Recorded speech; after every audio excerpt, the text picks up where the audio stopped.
Good morning guys. আমি SPF 60 use করি। আগে 30 ইউজ করতাম, এখন এটা SPF 60 আছে। সানস্ক্রিনের কথাই বলছি। আর আজকে একটা খুব এমার্জেন্সি টিপস দেওয়ার চেষ্টা করবো তোমাদেরকে। অনেকে তোমরা যেমন, আমি কালকে একটা স্ক্রিনশট শেয়ার করেছি, আমার গত 3 মাসের ইনকাম আমাকে দেখাচ্ছে। আমি 3 মাস কাজ করেছি প্রপার। আমি কিছুদিন আগে শুরু করে 1 মাস বন্ধ করে দিয়েছি, প্রায় 6-7 মাস বন্ধ করে দেওয়ার পরে আমি কাজ করিনি, আবার শুরু করেছি। 3 মাস কাজ করেছি শুধু। এই 3 মাস রানিংয়ে আমার 3 মাস শেষ হয়ে গেছে, 3 মাসের ইনকামে আমার শো হচ্ছে। আমি একটা স্ক্রিনশট শেয়ার করেছি, তো সেখানে অনেকে কমেন্টস করেছে, হ্যাঁ তোমার ভিডিও তো সবাই দেখে, আমাদের ভিডিও সবাই দেখে না, ওই জন্য আমাদের ইনকাম হচ্ছে না। এবার কথা হচ্ছে কি, ভিডিও কেন দেখছে না সেটা একটা অনেক বড় ম্যাটার। হ্যাঁ, অনেকে যেমন বলে আমার ভাগ্য খারাপ, ভাগ্য বলে কোনো কিছু হয় না। ভাগ্য নিজের হাতে থাকে, নিজেকে পরিশ্রম করতে হয়। পরিশ্রমে ধন আনে, পুণ্যে আনে সুখ, অলসতার দারিদ্র আনে, পাপে আনে দুঃখ। তোমার কন্টেন্ট তুমি ঠিক করতে পারো।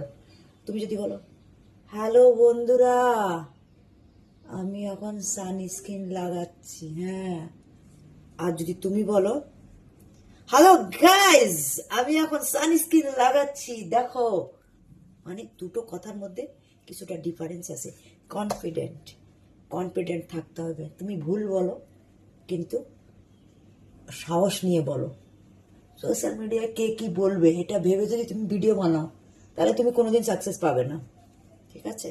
কারণ তুমি ভাবতে হবে, সোশ্যাল মিডিয়া ভিডিও আপলোড করছো, শুধু তুমি দেখতে পাচ্ছ, আর যারা দেখতে পাচ্ছে তারা কিছু বোঝে না। এবার কে কি বললো না বললো জাস্ট ইগনোর। তোমার পার্সোনাল লাইফে তুমি কিরকম সেটা তুমি ভালো জানো, ঠিক আছে? সোশ্যাল মিডিয়ায় মানুষ 1-2বার তোমার ভিডিও দেখে, বা তোমার ভিডিও যারা দেখে তারা দেখে তোমাকে এভাবে জাজ করতে পারে না। তো কন্টিনিউসলি দেখতে দেখতে অনেকে হয়তো বুঝে যায় তুমি মানুষ হিসেবে কেমন, কিন্তু হুটহাট অনেকে বাজে মন্তব্য করে, তারা মানুষের জায়গায় পড়ে না। আর সোশ্যাল মিডিয়া থেকে সবাই ইনকাম করছে, তুমি আমি সবার জন্য এই প্ল্যাটফর্মে ইনকাম আছে। শুধু কনফিডেন্ট দরকার, আর একাগ্র চিত্তে কাজ করার দরকার। পরিশ্রমের উপরে কোনো কিছু হয় না ভাই। আমি কত জায়গায় কাজ করি তোমাদের আইডিয়া নেই।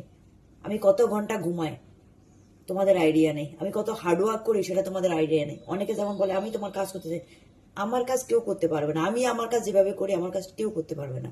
ওই জন্য আমি আমার কোনো ভিডিও এডিট, ভিডিও ক্যামেরা বা কোনো কিছু আমি কাউকে দিই না, আমি নিজে করি। কারণ আমি জানি আমার কাজ আমাকে কি করে করতে হবে। অন্যর উপর ভরসা করলে কিছু হবে না। তোমরা অনেকে অন্যের লাইভে গিয়ে ধর্ণা ধরো, অনেকে বলো যে না আমার